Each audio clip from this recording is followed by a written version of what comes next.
মুড়ি নাড়ু বানানোর জন্য এখানে আমি 1 বাটি মুড়ি নিয়েছি। আজকে আপনাদেরকে মুড়ি নাড়ু বানিয়ে দেখাবো। তো দেখতে থাকুন কিভাবে মুড়ি নাড়ুটা বানাই। এখন আমি মুড়িগুলোকে ব্লেন্ডার মেশিনে দিয়ে তারপরে গুঁড়ো করে নিব।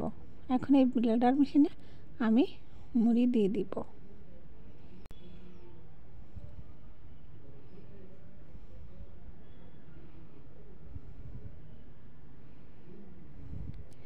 ব্লেন্ডার মেশিনে মুড়ি দেওয়ার পর মুড়ি ভরে গিয়েছে, তো আমি ব্লেড করে নিয়ে একটু কমিয়ে নেব। তারপরে বাকি মুড়ি রয়ে গিয়েছে সেই মুড়িটা আবার দিয়ে দিব। এখন আমি ব্লেড করে নিব।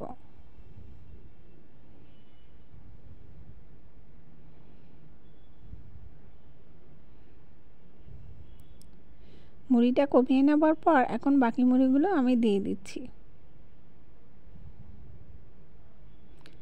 ব্লেড করে নেবার পর এখন মুড়ির গুঁড়োগুলোকে আমি বাটির মধ্যে ঢেলে নেব।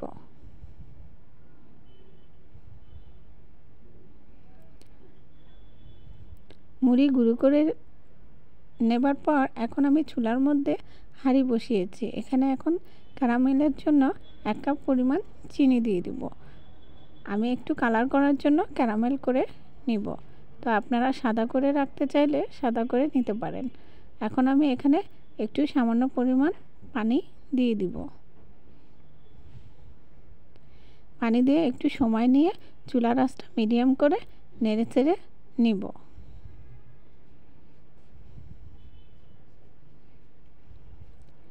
এখন ক্যারামেলের কালার চলে এসেছে। এখানে আমি আর 1 কাপ পরিমাণ পানি দিয়ে নিব।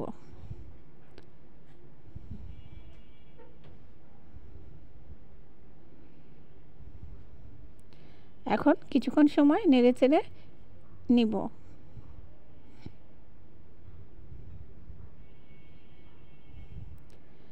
পানিটা গরম হয়ে গিয়েছে। এখন এখানে আমি গুঁড়ো করে রাখা মুড়িগুলো দিয়ে ভালো করে নেড়েচেড়ে মিশিয়ে নিব।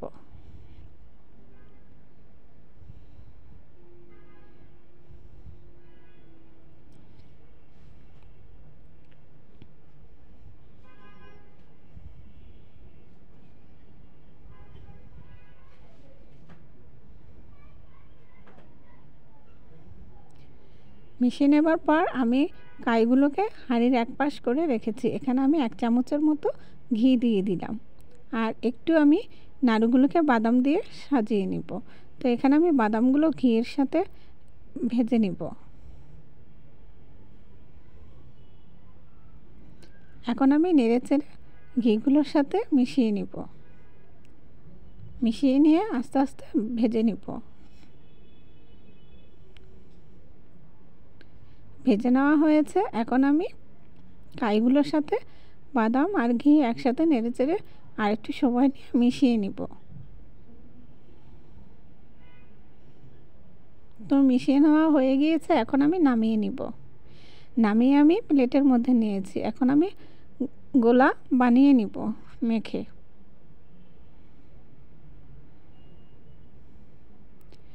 তো মেখে গোলা বানিয়ে নিয়েছি। এখন আমি নাড়ুর শেপ দিয়ে নিব। এভাবে হাতে চেপে চেপে গোল গোল করে বানিয়ে নিব।